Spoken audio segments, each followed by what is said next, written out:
Hi, everyone. Hope everyone's doing well. Here with another live from Latinx Chats. This time around, I'm really excited because it is a friend of mine as well. That is in the whole digital media industry, but she's a professional. And so, yeah, I'm really, really excited to have her join today and share her story. Her name is Christina Rodriguez. She's going to be sharing with us kind of her path to entrepreneurship as a graduate student and running her own business. She is the owner of Latinas with Masters. I'm pretty sure some of you guys are familiar with her work. But yeah, I'm really, really excited to have her join us today and have her share her story. So I really look forward to you guys all listening in, and hopefully you guys are inspired by her story. I know she's done so much, so I know that you guys will. So yeah, let me get her on here, and we'll get this. Really, really excited to have her join us today. So let's see. Christina! I'm here trying to fix my lighting, you guys. It's like my struggle in every IG live that I do, so bear with me. Okay, No, you guys you're can good. see me? Oh my You god, look it's so like nice. super Look alert. at you. I put lipstick Nice. for y'all, okay? I didn't have lipstick on. I had like this crazy color lipstick because I went to go do something and I took it off and I was like, wait, I'm about to go do a live. I can't be doing it all chimotrufia style, so did a little bit of makeup for y'all. Oh, I love it. I love it. She Like, keeps it so real, guys. You guys will learn.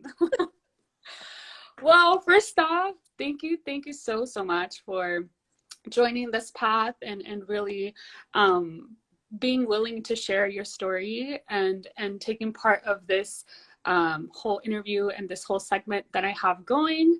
So thank you again for accepting. And do you mind? We'll just kind of get into it. oh yeah, absolutely, no problem, girl. Thank you for having me, for sure. Yeah. So if you don't mind, just kind of sharing your name, where you're from, born, raised, and a little bit about kind of where your parents are from. Yeah, so my name is Christina Rodriguez. That's my married name, you guys. I'm actually a bar, but my name is Christina Rodriguez, and I was born and raised in San Francisco. I grew up there. I did move over all over the Bay Area. I lived in San Jose. I lived in Mountain View, Cupertino, and then South City. I mean, I've lived in different places. And my parents are actually from Nicaragua. They're born and raised in Nicaragua, and they came here Mm. um, during the late 70s when there was the the Sandinista and Somoza war happening over there, and so they had an opportunity to come out here to the United States and start a new life. And then yeah, so that's my parents. They came to San Francisco first. That was their first place that they came here, and that's where my blood has been ever since. So Nice. True NorCal girl. yeah, for sure. Yeah, and as far as your degrees, can you just briefly share where you went to school for undergrad, and then for grad school, and then now you doing a PhD? So you guys, I went to hella schools. I went to hella schools because I didn't feel like I fit in a lot of them. So Hmm. I actually graduated from a continuation school. Not a lot of people know that. And I don't share that as much. Oh, But I actually like the school that I graduated from, which is Alta Vista High School in Mountain View. And because I graduated from a continuation school, I wasn't able to apply to a four-year university. So I had to take the community college path. And I started off at Foothill College in Los Altos. And then because I wanted to move back to San Francisco, I enrolled at, oh my God, Skyline College in San Bruno. Didn't feel like I fit in there as well. And then so I was questioning whether I should go to school or not. And so I took a break. I took a gap because I was making 20 an hour at Wells Fargo. And I was like, I don't need a job. I don't need a degree. I'm already making 20 an hour. That's what I'm going to school for. but I wanted to apply to this job, which was in the fraud department because my major at the time was criminal justice. And that I couldn't get the job because I didn't have a bachelor's degree. And I was like, what? But I work here. Like, I already know them. I went through like 8 weeks of like banker training. What do you mean? Like, yeah, I honestly didn't get it. And they were like, no, you need a degree to even get to move around within the finance industry. And so I literally told myself that that's going to be the last time that I get denied a job because I don't have a degree. And then so I went back to school. I did try out University of Phoenix thinking that I wanted to keep my day job and go to school, but I didn't like the environment because I really wanted that college life experience. And so I went back to I started City College.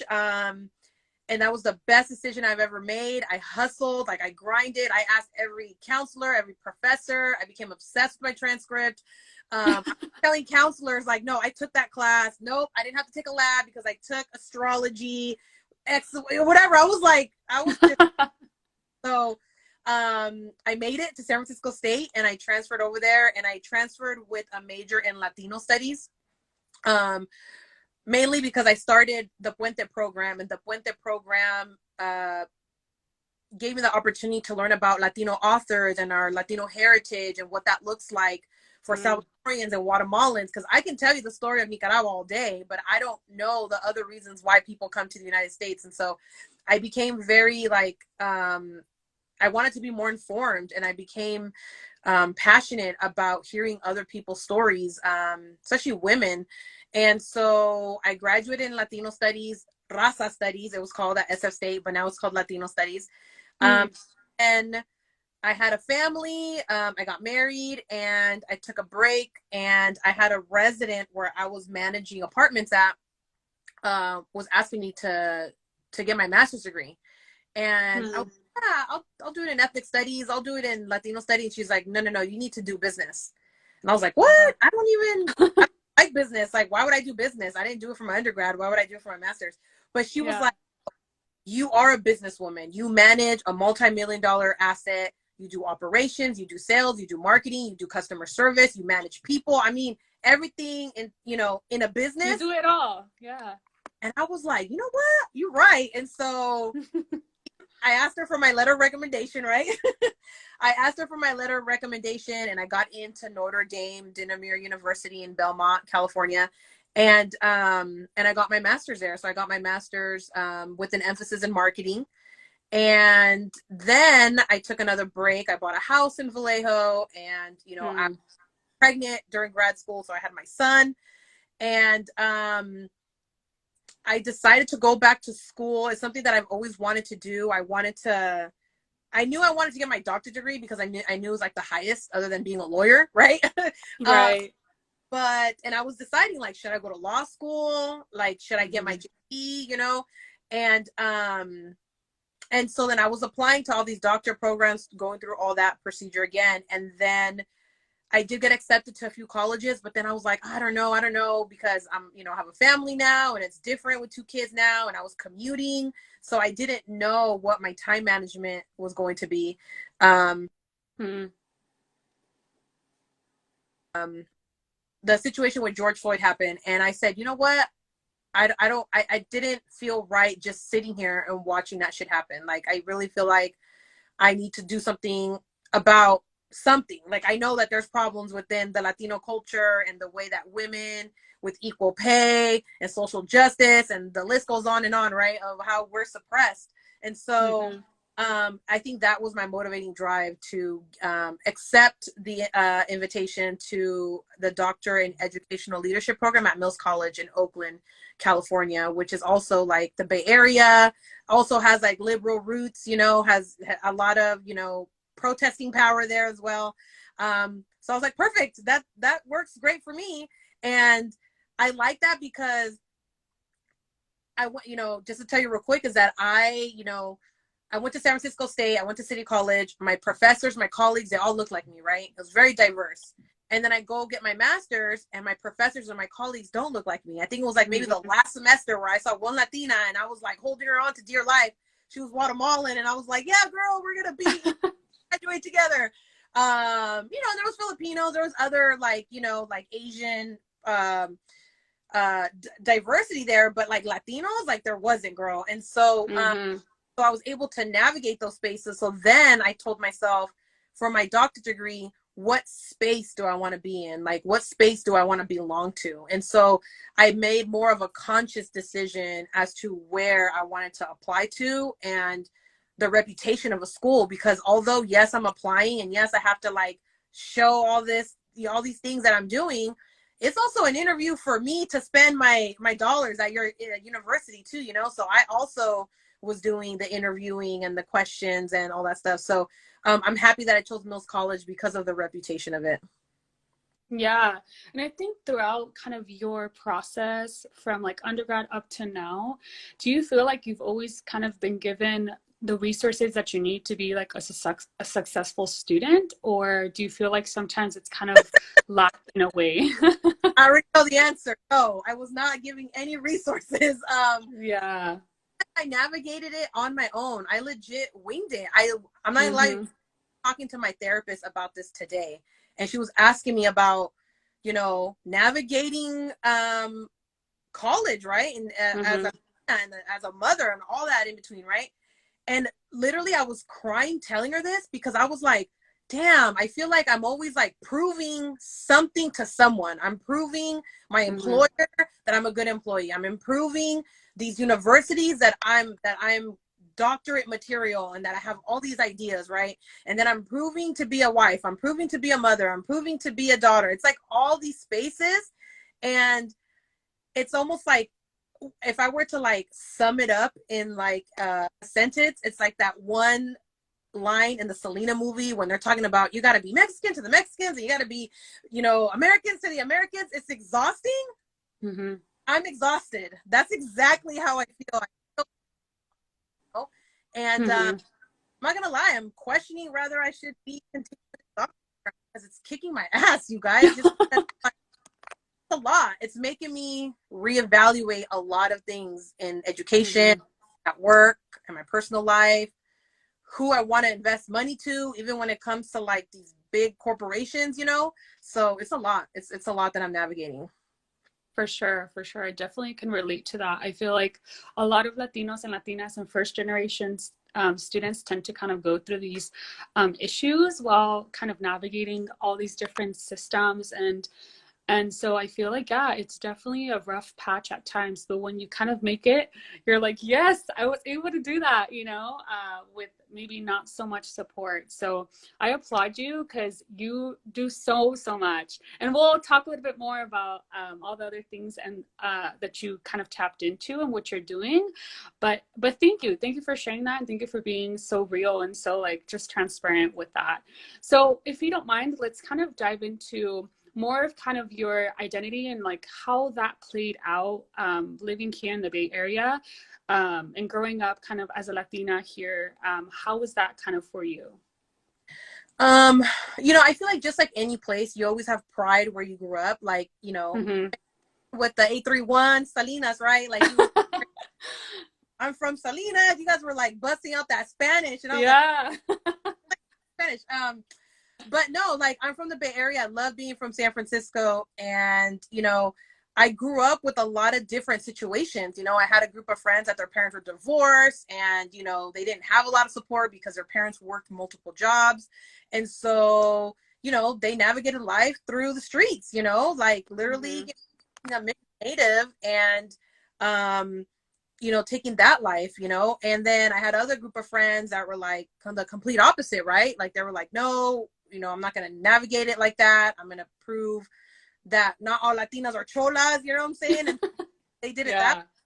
But because I grew up from middle school till the middle of high school in Cupertino in San Jose, it's very different out there. Like I didn't grow up in like, you know, like where there's a lot of Latinos in San Jose area. I grew up, but there was like predominantly white and Asians and Mm-hmm. right. And so I felt like I didn't belong like at all. And my friends were cool about it, but then there were, there came times where we had to choose, right? Like which clique are you going to support? And What side are you on? like, who are you going to support, man? So then, in a situation where like, two situations that come to mind was that, one of them was all my friends knew that I was Nicaraguense. They knew that I wasn't Mexican. So anytime a new person would come and they're like, oh, you're from Nicaragua? Oh, you should holler at my girl, Christina. She's from Nicaragua. So like, I literally met like two other Nicaraguenses. I was like, oh my God, what? Do you guys exist out here? Like, I thought you guys exist in the city, Yeah. But I was very like appreciative that my friends like took knowledge, right? Of like, we hear you, we hear your identity, and you're not Mexican and you're not Puerto Rican, or you're Nicaraguense, and we need to respect that, right? So I was appreciative of that. But another thing too was when there was situations on campus, when there was literally race wars, right? Where it was against like Black and Latinos and Asians, you really saw the divide, and those were the times where I was just like, oh, okay, so you do see color, so you do see race. Okay, now thank you for checking that box for me. And that was just the reality of it. And we're navigating that space 16 years old, you know what I'm saying, where you think and I don't know shit at 16. Yeah. But I know that I have pride, and I know that I will talk to you. But yeah, so I guess coming back to San Francisco, it's like I needed to be where I needed to be, or I needed to navigate those spaces like I did, because then I was able to say, no, this is where I belong. I belong around people who look like me, professors who look like me, not because I don't know how to be around a diverse community. Absolutely, I know. I know how to be around diverse communities. Yeah. But of course, I also want to be around mi gente. I want to learn about Latino culture. I want to learn about you and everybody else, and feel welcomed and not feel judged about it. And so once I was in those spaces, that's when I knew, like, okay, for sure, I'm not leaving San Francisco. I'm not leaving at all, but I eventually did, obviously. But yeah, no, it's like you have to experience those things to know what you really want, and some of them, they're like clear as day. You know what I'm saying? Like, oh, yeah, I need to be here. So Yeah, for sure. And what would you say is maybe something that you're really proud of your culture, your Nicaraguense culture? Like, I I feel like our Nicaraguense culture is very like cutthroat.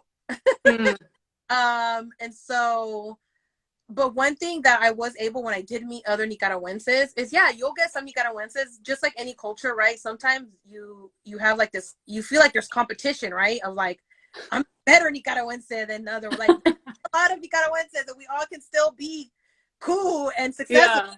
yeah. It doesn't have to be one, Uh-huh. But the one that I did meet at City College is still my best friend today. She's half Mexican, half Nicaraguense. And it was like she gave me this perspective, because I did have this certain perspective about Mexicans because of my personal experiences, right? And in seeing her, I was like, wow, if I have, a future with my boyfriend, who's now my husband, and I have kids, that's going to be the product of my kids. My kids are going to be, and say, half Mexican, and she's a pretty dope person, and she embraces both cultures very well. And that's how I want my kids to feel. I want them to be proud of being Nicaragüense. I want them to be proud to be Mexican and be proud to be American, right? And what that means to them, not because I'm forcing it upon them, So I think that was a beautiful thing that I was able to flourish with her during that time. Yeah, that's awesome. I feel like it's important to kind of not lose, especially when you have several identities that you have to showcase to the world. I think it's always nice to not just hide the other because you have to be some type of way in society, especially in a place like the US, where sometimes it could be very just easy to mold you to a specific way of being, right? Because they're not always so open to people being just having different identities and whatnot. So I can definitely see how that's like super, super important. And I applaud that too. I think that's huge. And it's important to share that, and for the future generations to kind of just embrace all that they are. Exactly. Yeah, awesome.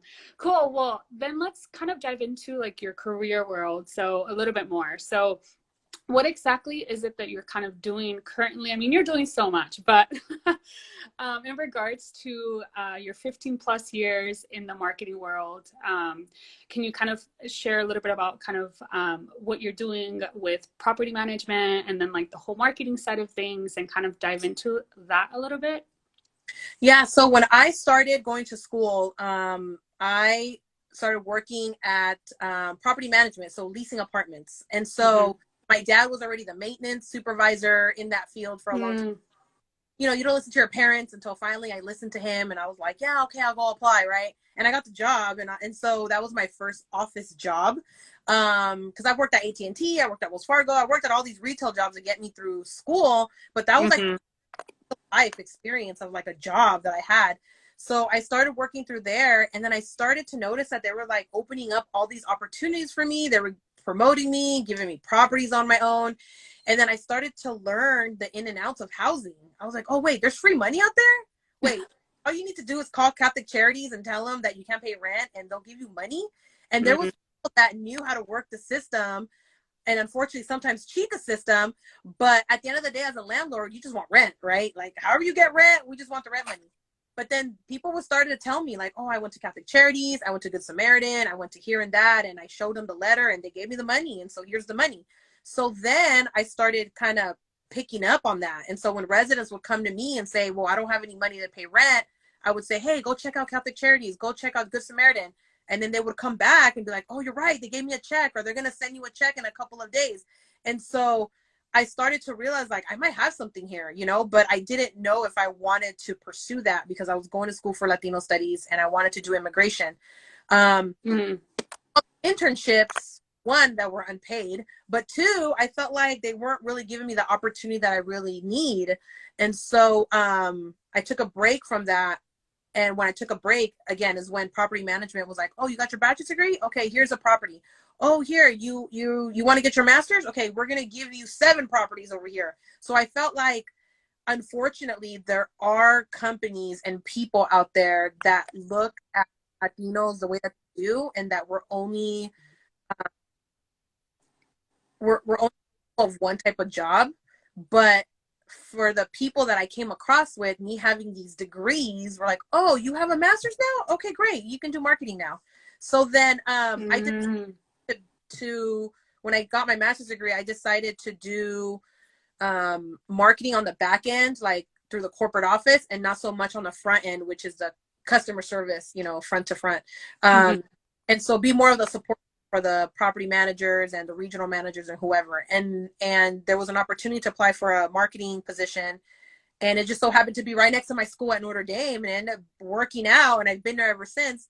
So my day job is I'm a marketing manager for apartments. So when you look for an apartment, I'm the person that like uploads the photos, does the content, you know, I contact or I work with tech support, make sure pricing and availability is correct, website development, you know, self-guided tours, all these virtual tours that you guys are probably experiencing when you're looking for a new apartment. I'm the one that communicates with the vendor, right, and how that looks like. But then to take it a step further was that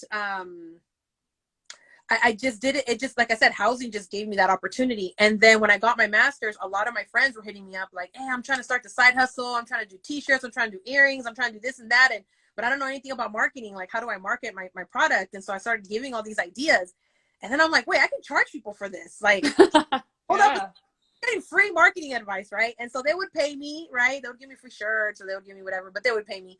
And then I started my company called Bay Love Marketing. And through my master's program, I learned how to be an entrepreneur, right? I started learning about like businesses and taxes and finance and accounting and all these things, right? Overhead costs, consumer behavior, just everything that we're all experiencing as a consumer when we go and buy things. I applied it to Bay Love Marketing.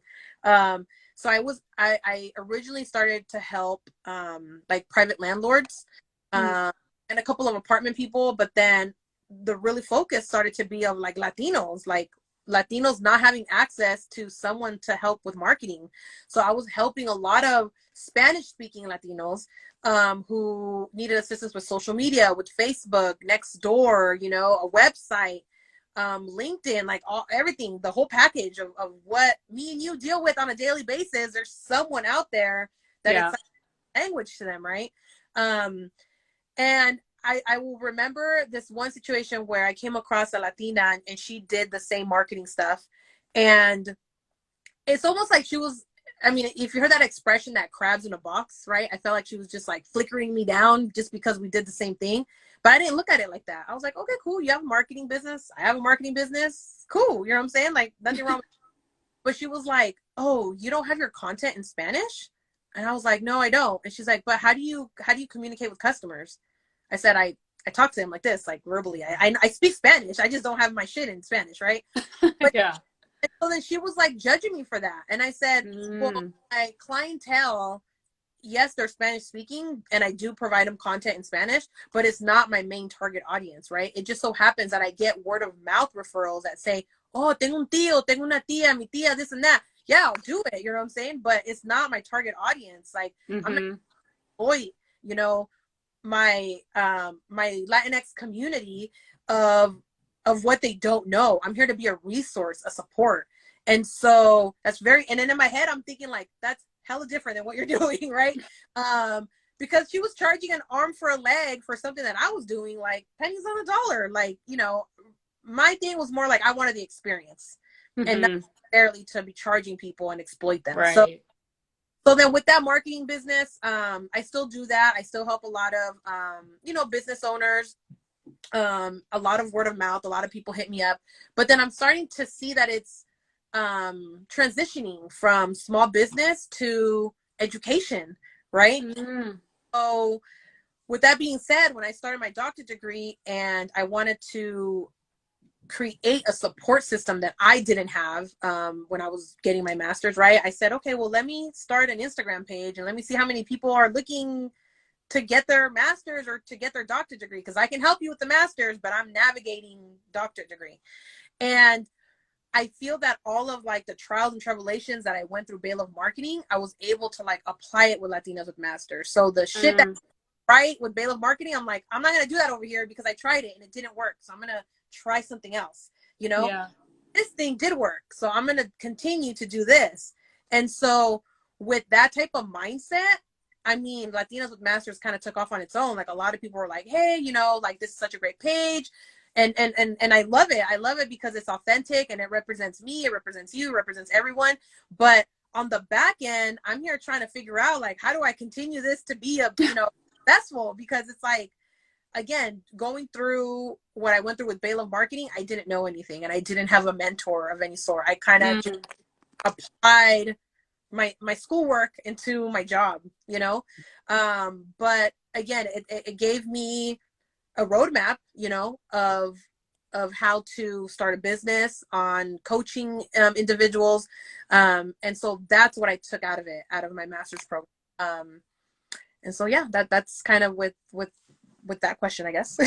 Yeah, no. And I think honestly, once you do that type of work that you're really just passionate about, and that sometimes you feel like when you were going through that process, you didn't have, or you lacked that support, when you actually go back and kind of give back in that way, I feel like it's just so, like, it's more meaningful, and you really don't just do it for the money, like you're saying. You're doing it more because there's really more to it than just that, you know? Exactly. Sorry, guys, I'm putting my charger on. No, real life scenario here. Yeah, and what would you say, this might be kind of a tough question, but what would you say would be kind of like your next steps or goals within Latinas with Masters? Like what's kind of your maybe like 2-year to 5-year like kind of goals in just in general with your business? I definitely see this being my main job. Like this is my main hustle. Like I don't treat Latinas with Masters as a side hustle, because the moment you think of it as a side hustle, then it's going to be a side hustle. No, this is my main hustle, right? So this is my main hustle, but I definitely want it to be like 100%. Like I definitely want recognition for all the Latinas and Latinx that are literally navigating higher education like on their own, first generation, you know. The messages that I get from people, it's just like, dude, there's so many stories out there that we're constantly challenging, right? We're being challenged and we're challenging it at the same time, right? And so I definitely want other people's stories to be heard, but I want the platform, and I want us to be at the head of the table, you know? And I really Mm-hmm. say that like sincerely, like the head of the table, to be the head honcho of the table, not to just sit there and take notes. Like, no, like as in like, this is what we're going to do because Mm-hmm. I'm in charge type of shit, you know? Um, Right.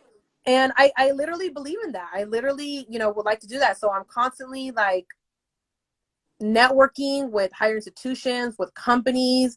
I mean, I am tagging like Eva Longoria, America Ferrera, Univision, Telemundo. Like, I'm like legit on there. I'm like the tag master, you know? So feel free to tag me, you guys, on all this stuff with them. But Yes.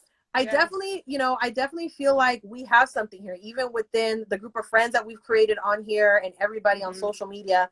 Um, we have the numbers, you know what I'm saying? And unfortunately, there's only a few numbers that get through, a few people that get through. Mm-hmm. And literally, like, and talking to my therapist today, she had said something, and I'm like, oh my God, that sounds exactly what Latinas with Masters is about. And I wrote it down so I can share with you guys today. So Yeah, sure. basically, Latinas with Masters, right? I'm very big on like, just because it was hard for me, it doesn't have to be hard for you, for anybody that follows me, my kids, my grandkids, anyone, right? Like, I sincerely mean that. But when she had said, when she's like, what I hear you say is that I'm doing this for the people who I don't know their names, but I know that they exist.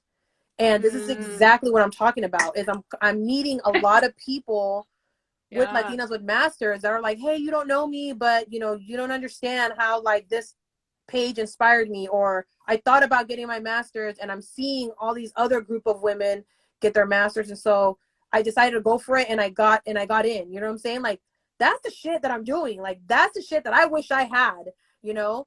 Um and so when you say like, where do I see Latinos with masters? I'm seeing us blow up. Like, and I'm taking all you guys with me. Like, I want an HBO Max TV show. I want a reality show. I want like a podcast, which I have a podcast. You know what I'm saying? But like everything that comes with us, with success, when it comes to communication and media and marketing and all that stuff, like the brand, that's what I want Latinas with Masters. And we and me and you both know there's only a certain type of demographic that's getting that sunlight, and I don't think that's Mm-hmm. fair. So that's why Mm-hmm. I feel that much more like in tune and hustling, and just like, you know, picking myself back up when I fall down, because I'm like, no, we have something here.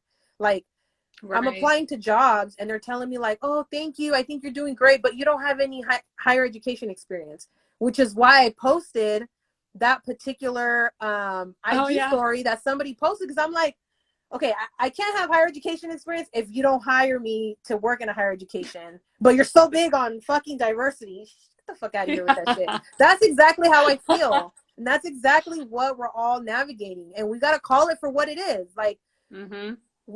people are quick to tell us like, oh, you know, but it's not about race and it's not about your Latinidad, or no, it is. At the end of the day, it is, because I'm not getting Mm-hmm. the job because of it, because I am qualified. So there's something else on top of that. And so that's just the reality of it, to be honest with you.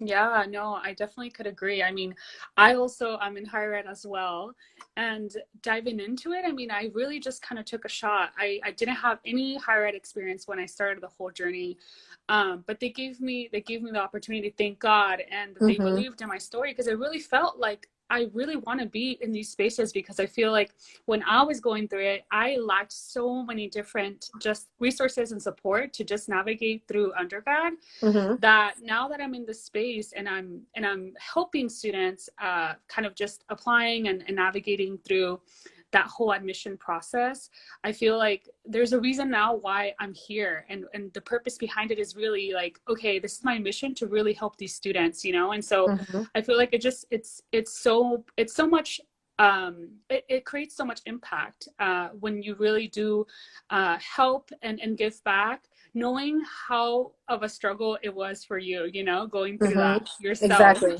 Exactly. Yeah, no, for sure. Like, I'm questioning a lot of things in higher ed, you know, and a lot of people, and I literally came into getting my doctorate degree of, oh, I want to work in higher ed.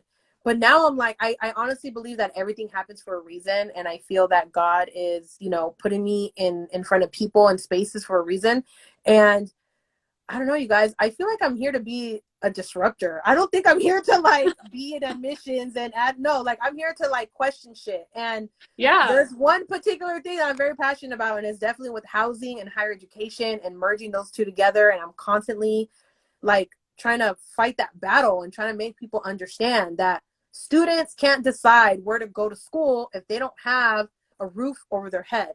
And students can't find housing if they don't know if they're being admitted to college. I mean, those two go together. I don't understand why that's not the obvious. And so I'm trying to like create the awareness of that, and educate both students and, you know, businesses when it comes to that type of mindset. And so I definitely feel like that's the reason why I want to continue navigating my doctorate journey. Yeah, props to you, honestly. I know you're going to do great, and you are already doing so much. So I know your journey is going to be just, it's going to keep going. Up, up, up, up. Right on, girl. Let's hope so, girl. Let's you got this. You're working so hard for it. Well, Christina, now I want us to kind of dive into a little game here. So I always want to kind of implement like a cool, like fun way to get to know the guest. So I'm going to be asking you some questions. So it's going to be a fill in the blank concept. So I'll ask you a question and then just fill in the blank. Okay. Sound good? Yeah. Awesome. Okay. So your favorite novela was? Oh, girl. I'm older than you guys, so I don't know if you guys even know this. I was obsessed with Muchachitas. Do you guys remember that? Oh, I've heard of it. Okay, it's like, it's hardcore. You guys should watch it. But I was like straight novela. So, I mean, I have a few. Muchachitas, definitely anything with Thalia in it, like Marimar and all the other ones I was like obsessed with. Agujetas de color de rosa. I mean, we're talking about like way back, girl. So I don't watch novelas now. But I was definitely back in the day, the like those type of novelas for sure. For sure. Nice. Those are good ones. What would you say is your favorite music to dance to?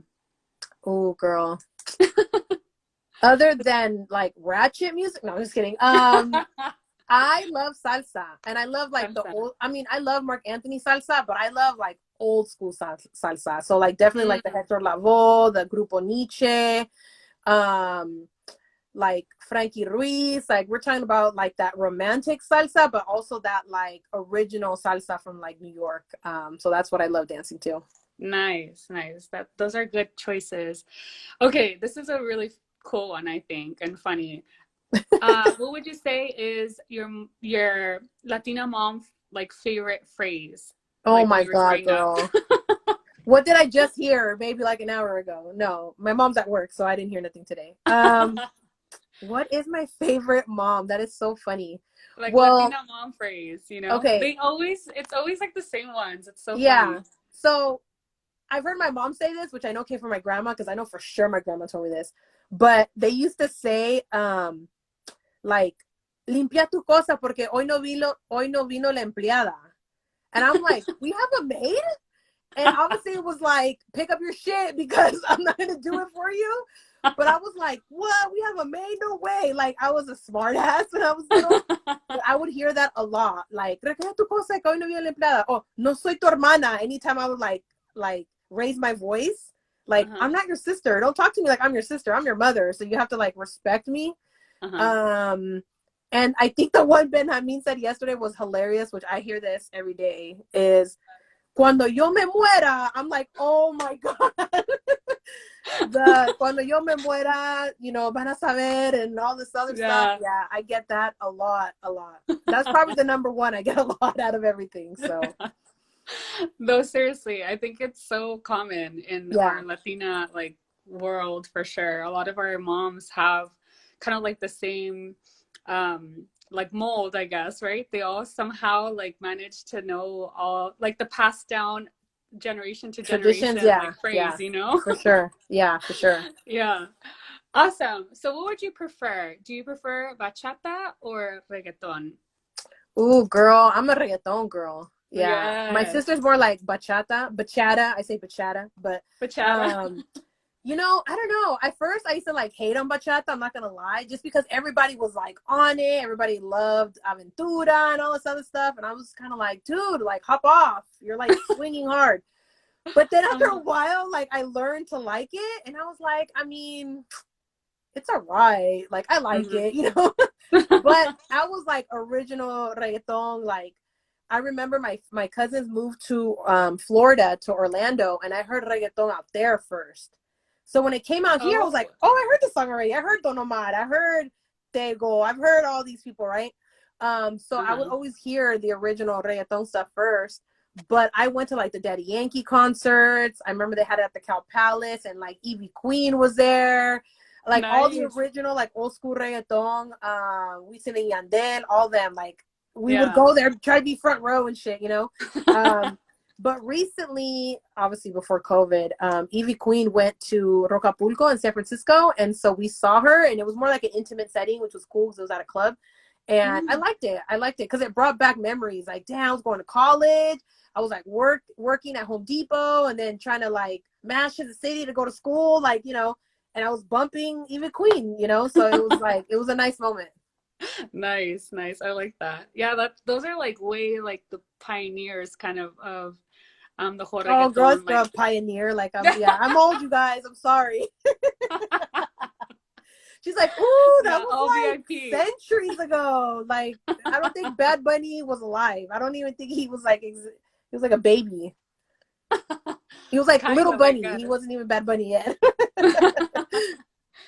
Nice. Now, what would be kind of like your favorite like Latin food dish or kind of Ooh, that? girl. Well, my Nicaragüense side of me definitely wants to say like fritanga, like gallo pinto and Mm. queso frito, maduro, carne asada. But I am married to a Mexican, and he cooks some bomb sopa de camarón. So I've definitely Ooh. learned to love that with el pato sauce, right? What you guys call it. Um, tacos de lengua. I became like a tacos de lengua Oh my fan. God. My Um, favorite. yeah. His mom makes it bomb. Yeah, so I've learned to like more like Mexican foods. More, but the thing is, I don't like spicy food, so that's my only problem. It's like I always have to be like, yeah, can I get a burrito, but with like no spicy at all? And every Mexican that says like no pica is a fucking liar. Okay, that shit is hot as hell. So I just Yeah. opt out of the salsa. No salsa. It's okay. I don't need tomatoes. Just add onions and cilantro. I'm okay. Um, but Nicaragua, yeah, and then sopa de mondongo. I love sopa de mondongo Nicaraguense style, which is what you guys would call pozole. Mm. Does Yeah. it have the similar things? It just doesn't have the corn, but it does have like the cow intestine fat in it, Mm. like the lining. Yeah, it's the same concept, but we don't put like the corn in it. The Mm. garbanzo beans. We don't put the garbanzo beans in it. Yeah. Got it. Okay. Dang, I need to try that. That sounds bomb. Menudo. Sorry, it's like menudo. That's what I meant to Oh, say. menudo. Yeah, yeah, yeah. Yeah, like that. Nice, nice, nice. Okay, and then last question. What would you say is like your go-to drink, like beverage that you're always like, I always go to this. Yeah, my alcoholic self wants to say Yeah, no, do yeah, it. Say it. I know, right? Definitely vodka. I love rosé vodka. Okay. But I love cherry Coke. Anything like cherry flavor, I love cherry. And then if it's gonna be like a caffeine drink, anything vanilla flavor. So like vanilla coffee, vanilla chai latte, vanilla Mm, latte, vanilla cappuccino, like anything vanilla, you're safe with me. yeah. Um, but yeah, I'd probably say that, a cherry Coke, and then some rosé vodka. So Nice. three Those are drinks, some like hella drinks. Those are my main drinks, I guess. Yeah. nice, Clearly, I didn't say nice. water, so yeah. Nice. Good stuff. Well, Christina, we're pretty much to the end of the live. That was I so want fast, girl. We got I know. 15 We're minutes. No, having I'm just such a kidding. good time. Yeah, thank you so You're much. And welcome. before we close it off, I always also like to ask my guests to also kind of give some insight and advice to like our Latino community based on kind of your experience, whether it's with like your professional world, your business world, as a student yourself, like what would be kind of that advice that you would give to our people? One thing that I would definitely give as advice is, even though we are going to school for like a particular degree, right? Mm-hmm. Don't mold yourself into that degree to a particular employer. Like, Mm-hmm. use that degree for yourself, because I honestly feel like all of us can be entrepreneurs with the degree that we're having. So like, even if, I know we have like a lot of social workers and clinical psychologists, right, that follow Latinos with masters, and you as well, right? And we want to apply, this practice to an employer. Great, because we need the clientele, we need the experience. Absolutely use that. But you Mm-hmm. can also gain the experience and open up your own practice. You know what I'm saying? And so the degree doesn't stay with your employer, the degree stays with you as a person. And so Mm-hmm. if I were to give advice, I would definitely use the degree to your advantage and start thinking about how you can make money off of it. Like, how you pay a lot of money to get this master's degree, this bachelor's degree, this doctorate degree. How can you turn that into a hustle? And I say hustle in a very genuine way. Like, how can you make money off of it? Mm-hmm. Consulting, advising, rather you're more hands-on, rather you're giving therapeutic advice, whatever that is. Like, I really feel that we get tied into like applying everything to our employer and then having our employer or our position define us. But no, like, I want you to define yourself, and that you're helping out your employer. You know what I'm saying? Like, yeah, I'm helping you out with my experience, but when I leave, I'm taking this with me. This is going to be my, Mm-hmm. my experience and my hustle that I can do for myself. So that would be definitely the advice that I would like to give to people, is just find a company or someone that's doing what you want, and just be like, how do I do that? How do I do that when I graduate out of college? How can I do that? Like, that's what I want people to think. Because I honestly ask people, oh, okay, cool, yeah, so how did you do that? Like, how did you Yeah. get how did you get funding? Like, I'm quick to ask, girl. I'm not shy no more. Like, I used to be like, oh my god, I'm so shy. Like, I don't want to ask. They may not tell me. The worst thing they Yeah. can say is, no, I'm not going to tell you. And I'm just kind of like, oh, okay. But for the most part, they're like, oh, you really want to know? You really want to know about VC or investing? Okay, yeah, this is how I did it. And you'll be surprised. People will tell you. So Mm. again, I cannot stress it enough. I want you guys to like not be afraid to ask people, and to think about how you can just move up. Because I honestly feel that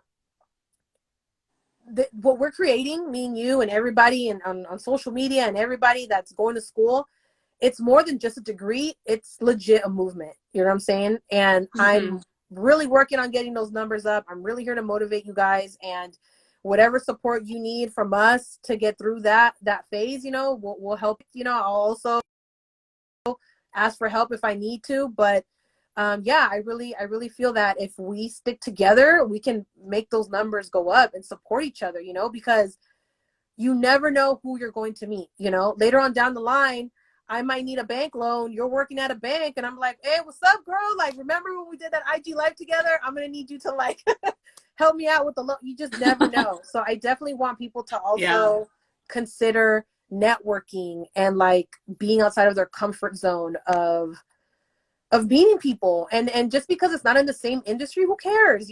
Like, just make friends and connect with each other, because you never know where you're going to need, those type of allies. Exactly, yeah. And I think honestly, yeah, I was just sharing with Ben about this yesterday, that I feel like these spaces are essentially, I mean, we're really just trying to network and help each other out and really voice and share those stories for people to know kind of what we're all doing, because I feel like Mm-hmm. everyone has their own unique story, and I feel like Exactly. sometimes people are not aware of what we're doing. And so if someone needs your type of like service or consultation, work and whatnot, they can reach out to you and they'll be Mm-hmm. able to know about you now. And so I feel like it's these spaces that I feel like hopefully we're able to kind of just get out there more and for people to know of like who to go to for what. And that way we're all helping each other out at the end of the day, you know? Yeah, girl, I'll be quick to like refer people to you guys because I'm like, I'm not the end all be all. I don't know everything, but I'm like, hey, did you hit a bench? Did you call Latinx in academia? Did you call Mundo Latinx? Like, I'm just like, tag them here, tell them I referred you, like, you know, because I don't know it all, you know, Right. but I think the common thing that we have is because we've had to navigate a lot of things by ourselves.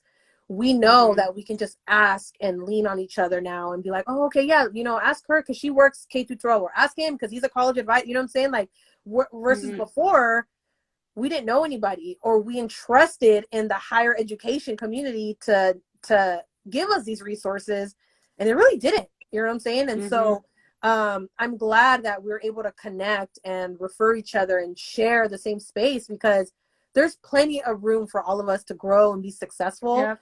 And I just don't want you guys to be on my bad side. No, I'm just kidding. No, I'm just kidding. But no, for Girl, legit, no like, I worries. honestly say this, like, genuinely. Like, I think you guys as like my family, like my homeboys, my Mm-hmm. homegirls. Like, let's just, if I know something, I'm willing to share it. You know what I'm saying? Because me keeping Yeah. it to myself means nothing to me. Like, it's only going to help me, but how's it going to help everybody else? You know what I'm saying? So that's what this whole community is about. Yeah, for sure. I agree 100%. Well, thank you, Christina. You're amazing. Everyone, please go follow her, show her support. She does so much. And if you really need just the marketing kind of services, and if you need kind of guidance with that, or if it's like going through grad school, she's your girl. Definitely reach out to her. Definitely.